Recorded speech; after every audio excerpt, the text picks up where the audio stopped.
I mean the computer audio. Let people in. Let in.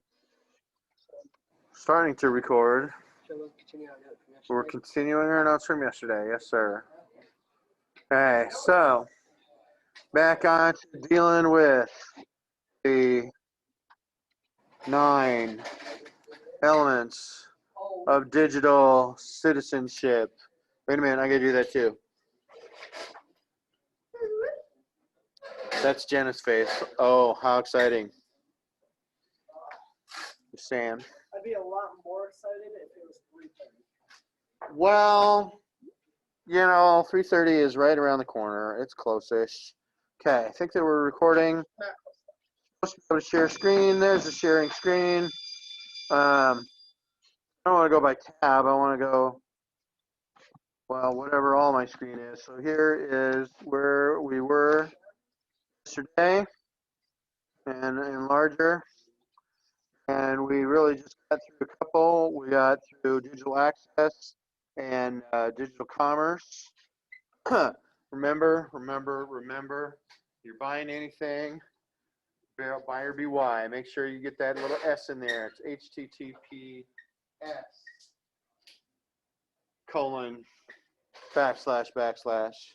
So, still waiting? No, Tommy? Tommy, you here? No, okay. You just like dropped. Garrett French, you here? Okay. So at least we got Jenna. All right. Now I don't want to, it's not that I don't like pictures of Jenna and myself. It's just that I want you to be able to see all of these. So let's go on to number 3. Unless you're on cross country. That was unfortunate. Yeah, Pat Heffernan, you could probably run. I'm surprised Travis isn't out for cross country. I did do it, but then I realized I don't want to deal with it. Hey, I don't know who Amber is or why that's an issue, but. She's a crazy coach. Oh, okay. So anyway, here it is. I'll tell you what is being blocked by our friend Zoom on the bottom there. As Garrett plugs in, because he didn't plug his Chromebook in last night. Element number 3 out of 9, digital communication, the electronic exchange of information. So some questions for you, just 2 bigger ones. This meant a whole lot more merely 5 years ago when I was teaching this to 8th grade civics class, because it is now, I'm going to use a weird fancy word, ubiquitous. English? Okay, I was wondering maybe somebody would know what that means. Ubiquitous basically is a fancy word that means pretty much everybody's got it. It's prevailing. It's everywhere. Okay? Once upon a time, there were a few people, call them Luddites or people that don't like technology. But now maybe there's a few farmers that they still want to have a flip phone they put in a holster, and they don't want to have a smartphone. But look around you. And if you don't want to have it, or if you and your family can't afford to have it, I'm sorry to say this, but you look around you, all day long, people just refuse to get off their phones. And some teachers ignore it and move on, and other teachers toe the line and make sure that they turn it off or put it away. But you leave school, and same thing. You go to the gas station, people are pumping, they're checking their phone. You go to Walmart, everybody on every aisle are on their phone. I'm guilty of this too. I'm in Hy-Vee, and it's not because I'm bored and I want to be entertained. It's because that my wife and children think that I have to be told what I need to buy when it's time for groceries. But point is, it's everywhere and it's all the time, isn't it? And people that don't have phones have got watches, right? You know them. And we're not just checking the time or checking our schedule or checking our social media or our email or our text messages or checking the weather. We're checking how many steps we put in. We're checking what our heart rate is. And you can check your glucose levels and your oxygen levels. And you can be wired for all sorts of things besides shopping. I can guarantee you right now, in any given university in the United States, there's some college student that is doing what some of you are doing, and that is only half listening, and they've got a tab open, or they've got their phone, and they're not texting or Snapchatting. They're looking to buy something. It's just, here's the thing. It's, use that word again, ubiquitous. In the United States, at least, and probably Northwestern Europe, but much of the world. I don't mean to make it sound like the rest of it, not all over Asia, all over much of Africa. It is what it is.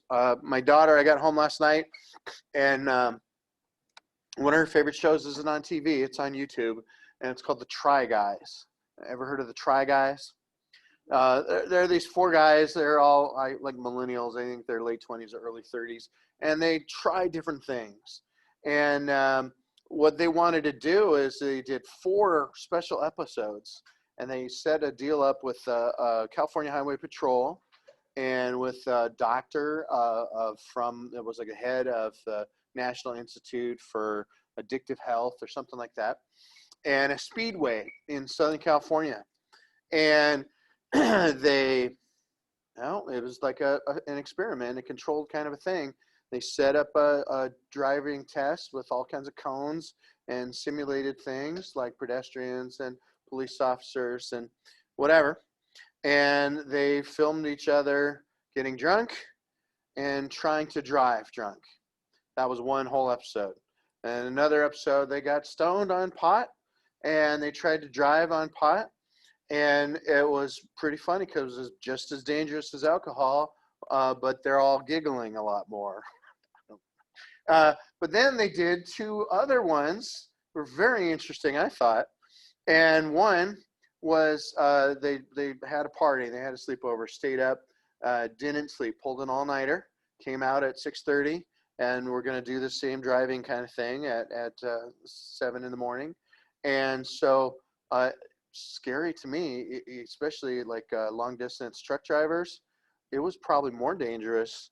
And I'm not saying it's okay to drink and drive or to token drive, but driving without sleep was almost as or more dangerous than those other 2. Then their last episode, which is why I've been talking about this to you finally, again, kind of ubiquitous, but it's important that we talk about this. People don't stop communicating in their car. Of these 4 guys, there's one of them, and he makes a lot of bad choices as far as drinking and partying and stuff. A couple of the other, he's like the one single guy out of the 4. But the one thing that he does that the other 4 guys don't, these are adults, is he puts his phone in his bag in the back seat whenever he's driving. And they all say, what if somebody texts you? What if somebody's trying to get a hold of you and they call you? They have to wait until I'm done with my journey. And do you know what? So part of the requirements was you can't stop using your phone. So the drunk one and the pot one, whoever, they took turns driving, but all 4 of them were in the car at the time, which I also think is kind of dangerous, scary, but they weren't going too fast, and they had emergency services and cops and experts there. It was an experiment. But they weren't able to do that on the texting one. So you got 3 of them standing in the grandstand, sitting in the grandstands, sending pictures and texting to the person who's driving. And of those 4 conditions, that is the most deadly. Something like 6 seconds. 6 seconds with your eyes down here instead of on the road, and somebody's dead. And maybe it's you. It's just phenomenal if you want to look into the statistics. But when we originally started talking about and teaching about this 3rd element of digital citizenship, how many of you still use email other than school? Not a ton. So 2 out of 6. Okay. Well, how many of you actually talk on your cell phone as if it's a phone? Okay, 2 out of 6. That's cool. How many of you would rather text people than talk to them with the audio? How many of you use your phone for texting? Well, that's kind of interesting. It's 3.5 out of the 6 of you. Okay. How many of you use something other than text, like WhatsApp or Snapchat or Facebook Messenger? Okay. So 4 out of the 6 of you. Interesting. How many of you, and I find this one interesting, Gen Xers like me almost never, which is weird because we were excited about this being in our future when we were watching the Jetsons. But how many of you will FaceTime on your phone to people? Yeah. Would you do that before speaking to them audio? That's interesting. That's interesting. That's okay. So I don't want to know the answer to this. It's a rhetorical question. Okay. Rhetorical means don't answer it. Just answer it in your head. Don't raise your hands. Okay. How many of you have texted and driven while texting before? Don't raise your hands. I just said I don't want to know. It's a rhetorical question. Don't be honest. I'm asking you to lay a guilt trip on you to make you think about it. And old things before we had phones. Now changing music might be your Spotify or your Pandora or your YouTube playlist instead of tuning on the radio. But there's people that it can be distracted driving because they're looking for the right CD, taking us back to the 90s and the early 2000s, or changing the tape, taking us back to the 80s, or punching the buttons, taking us back to the 60s and 70s, or the dial. Just that much can be distracted driving. But so here's the really scarier one. Again, do not raise your hands. I don't want to know. I only want you to think about it. It's a rhetorical question. How many of you have FaceTimed while driving? I see some itchy arms that like you were trying to stop yourself from raising your hand. I mean, I put my phone down and focus on the road all the time. Not like just sitting in a contact like this. I put that down on my This is being recorded, by the way. So keep it school appropriate, whatever all you're saying. What's school appropriate? Oh no. No, that's what he named his car. He named his car Tahoe. Yeah, no, it's his Tahoe. Came to the T to the D. Gotcha. Okay. The car once. For you, this first bullet point, all of that, again, it's probably ubiquitous. You probably have grown up with that. Okay. For Gen X and many millennials, people in their 30s and older, they used to talk to people in person or on the phone. Am I sounding like Jerry Seinfeld? Nobody talks on the phone anymore. We used to speak in person. Maybe we wrote notes, or maybe we'd speak on the phone.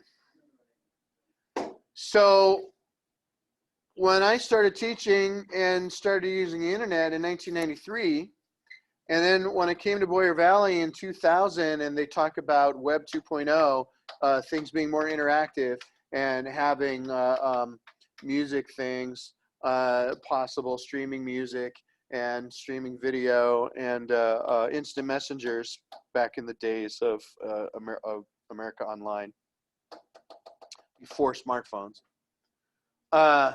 What we talked about real heavy, and I think that we still should, even though this stuff is kind of taken for granted is, have you noticed this? That different modes of communication kind of have different protocols. Call it syntax, call it algorithm. Unless, no offense intended to anybody that is, but unless you're on the Asperger autism spectrum and you have a real difficult time picking up on social cues or language cues, just as I was saying, what's school appropriate?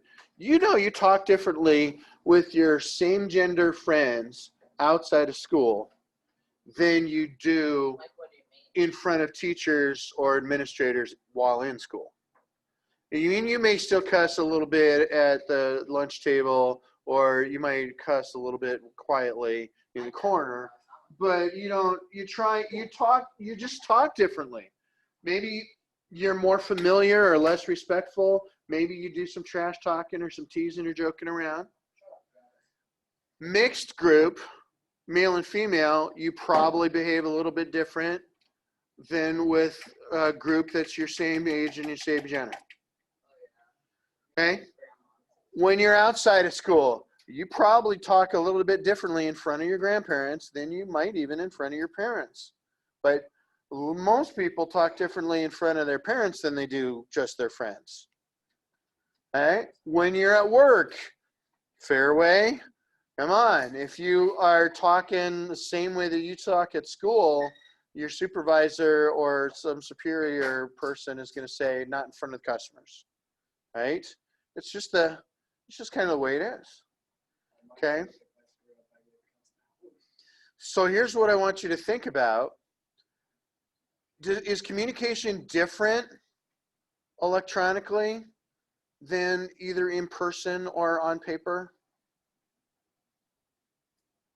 I mean, okay, so you're Gen Z, and I mentioned millennials that are in their 30s, which might be some of your parents, Gen Xers, which is people in their 40s and 50s, like me, and then boomers that are over 65, right? Yeah. Who leaves Facebook comments in all caps? People that don't realize that sounds like you're yelling and that you think you know everything and everybody else is wrong and should listen to you. I'm not saying what age group. I'm just saying it's rude, right? Okay, boomer. Are you supposed to be eating in class? Why are you eating? Did you have enough for everybody? Please, by the way, that's disrespectful. Don't say that to an actual boomer. They really get bent out of shape. But have I not made it clear several times, Jenna, that I'm Gen X, not a boomer. Okay.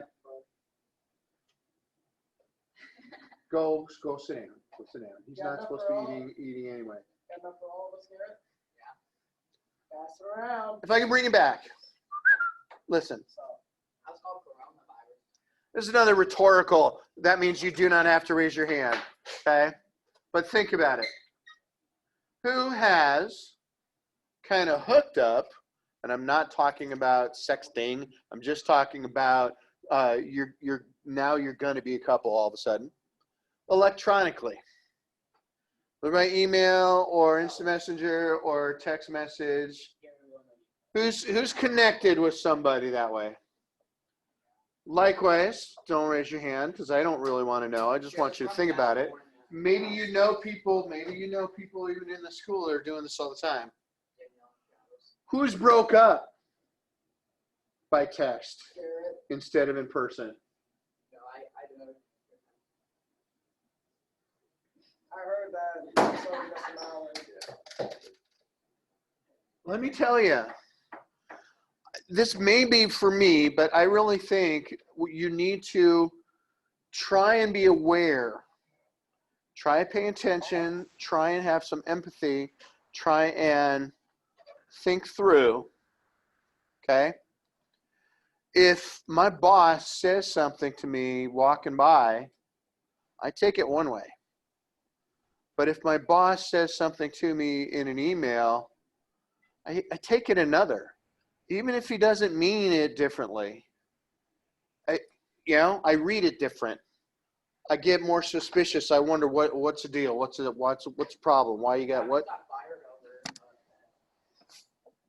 So here to tell you, your friends, your boyfriends or girlfriends, your employees, but also someday maybe your not your employers, but someday maybe your employees. There's almost different protocol. There's almost a different set of rules for what you say and how you say it, how you couch things. Okay. And again, my wife is an English teacher, drives her crazy when people don't use punctuation, but turns out, okay, There's scientific studies. English teachers and dictionary writers and college professors of language, linguists, are not the only ones in charge of language, okay? Neurologists, sociologists, psychologists. If you use a period in a text or in a comment on social media, people think you're being judgy. People think that you are very heavy and serious. What if you don't say, like, put the period where you say Period. Well, you know, the English teachers are mad at you that you text or you write online and you don't use punctuation. But if you want to be comfortable, if you want to be informal, if you want to be friendly, if you want to be upbeat and optimistic, you don't use the punctuation. Miss Harding yelled at me because I wrote period. The word wrote out the word period instead of using a dot. All caps. Because why? Because that was being rude. Or at least even if you didn't think it was, maybe you thought you were being funny, it could be read or interpreted as being rude. She's also proven herself. But the thing is, stop. They've done studies now. They know that it is taken more solemnly, more heavily. They think that you're being kind of judgy, right? And you kind of feel like saying, okay, Karen, if somebody uses a period with you, it's a subliminal thing, subconscious. You don't even realize. But when you read it, it has a different weight and a different mood. Okay, I'll move on to the bottom one, and then we'll get to the notes where you can actually start doing some writing. Okay, to think about what rules, options, or etiquette do we need to be aware of when we're using digital communication? Do you not have any?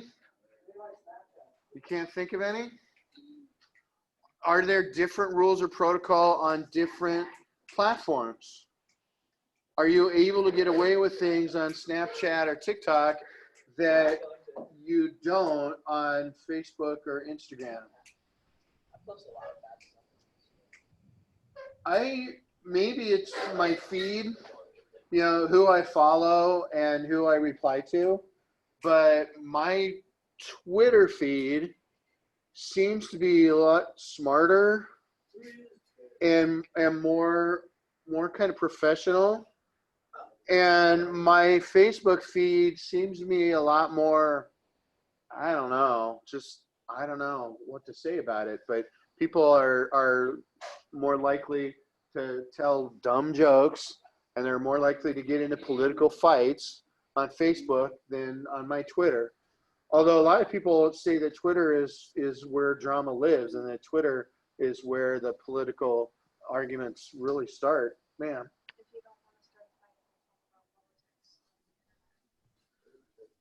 Used to be before there was an internet. 3 things to avoid: sex, politics, and religion. Or don't talk about bad about women. About the rights. If we talk about, well, doesn't that kind of fit into both sex and politics? Women's rights? That's okay. I'm kidding. I'm kidding. That was a joke. How about this one? And this one might be really low key. This might be kind of silly and not all that serious. I know that I've heard people tell me this. Yep, people younger than me, not as young as you, teenagers, but people in their 20s and 30s. Dude, don't call me. Text me and tell me that you're going to call me. Call me first. What? I have heard kids say this, though. Unless I snap you and I'm in the shower, don't call me. Yeah, I have heard this. Kids will talk about this. Teenagers, high schoolers, like my daughters, will say, text me and tell me before you start FaceTiming me. And that does make sense, right? You just said you snap something, but then you go to take a shower. You don't want to answer the phone when you're, ew. Let's not go there. Remember, this is being recorded. Okay, here's your notes. There we go. It is a lot, but just like I said yesterday, remember that you can and should, what are the words I'm looking for? You can and should abbreviate, summarize, highlight all kinds of things. So the heading here is digital communication, the electronic exchange of information. And notice that we got, looks like what, 3 sentences again? Yep. So can I highlight stuff? I don't want to format stuff. I'm not going to erase stuff, draw on stuff maybe. There we go. So in this 21st century, nope, it doesn't do anything. Let's see, now I didn't want to do that. How do I undo that? I told you there was going to be a learning curve. Zoom. In the 21st century, communication options have exploded to offer a wide variety of choices: email, cellular phones, instant messaging. And by the way, like I said, this is at least 5, if not 10 years old. Yeah, but you have lots of choices. Okay, so maybe what you even write for that first sentence, you don't include the things in the parentheses. You just say 21st cent, tons comm options. So long as you understand that comm stands for communications. Second sentence, digital communication, and again, if you want to abbreviate, maybe say DigComm. Digital communication options have changed everything because people are able to keep in constant communication. What? Yeah, before I go on and read that whole sentence, before I just stop at the end, you have never known a world where your parents couldn't keep in contact with you. When I was 14, 15, 16, 17, 18, when I was in junior high and high school, there's no such thing as a cell phone, let alone a smartphone. Told my parents where I'm going, how long I thought I was going to be, am I driving or somebody else driving? If I'm not going to be home by or before 11, I'll give you a call and tell you how much longer I think it's going to be. Aha, so how do I do that? If I'm at some person's house, I borrow their phone.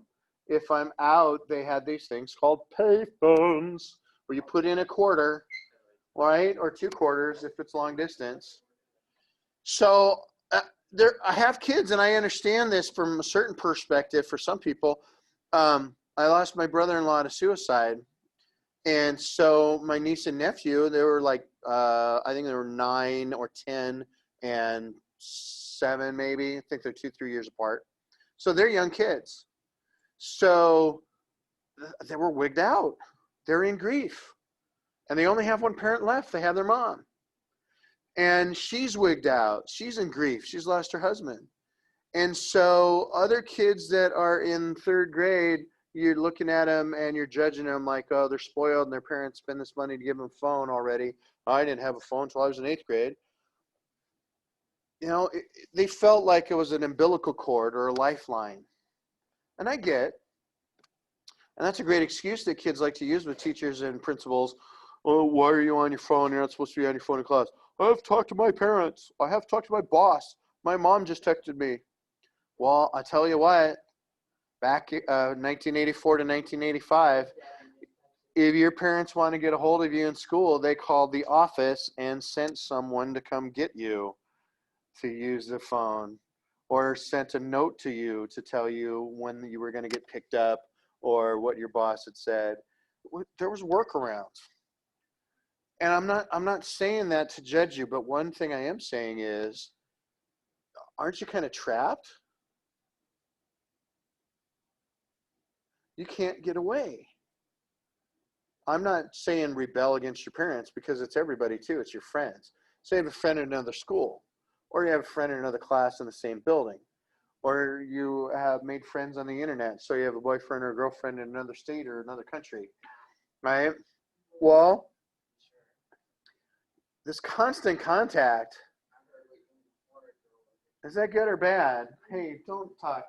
I don't know how far this microphone can hear, but again, you're in school. So digital communications options have changed everything because people are able to keep in constant communication. And now they've got the opportunity to communicate and collaborate with anyone from anywhere and almost any time. Thanks to these collaborative documents, share your Google Doc or your Google slideshow or your Google spreadsheet or Zoom meetings, guess what? Here you are in Western Iowa and out in the rural area, but you could be talking to, I have a friend in London.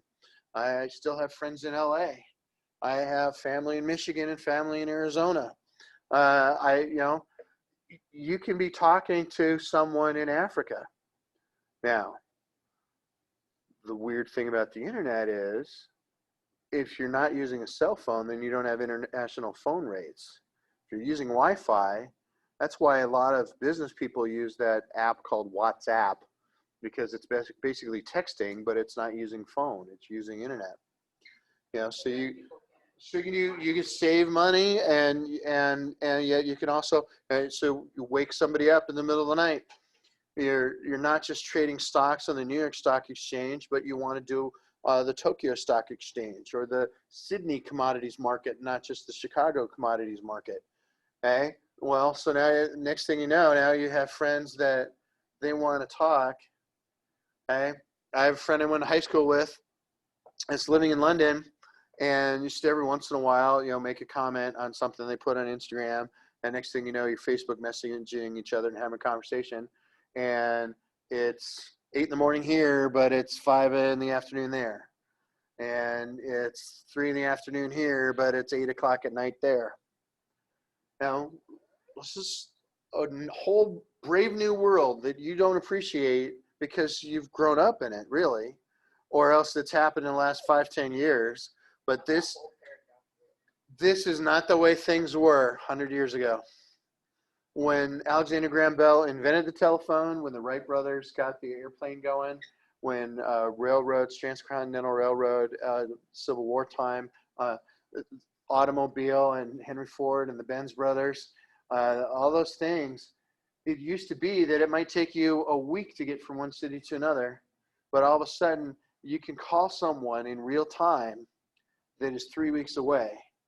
Or you can hop on a train or an automobile or an airplane and get there the same day when walking or taking a horse would have taken you 3 days. They thought that they were bending the rules of physics. Time and space didn't mean the same things.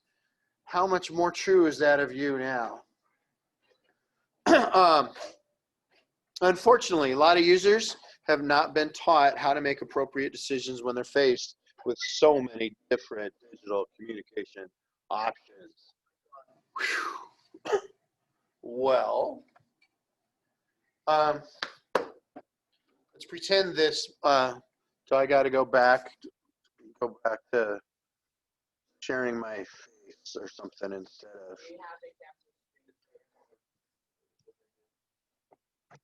this thing here. So let's pretend this remote is my phone. Guess what? If my phone is below my face, I'm going to look even fatter than I do. Plus, people are looking up my nostrils. So if I have any loose boogies, So a lot of us but of course, this is going to make you look the best. But who wants to have to hold their arm up like this, right? So we're trying to figure out what is the best way. And I just like the other day, I was telling kids they were taking pictures this way. I said, no. You got to have your camera directly over the artwork. Otherwise, it's going to be distorted if you're at a diagonal. Okay, that's a really simple thing. That's low key. That's something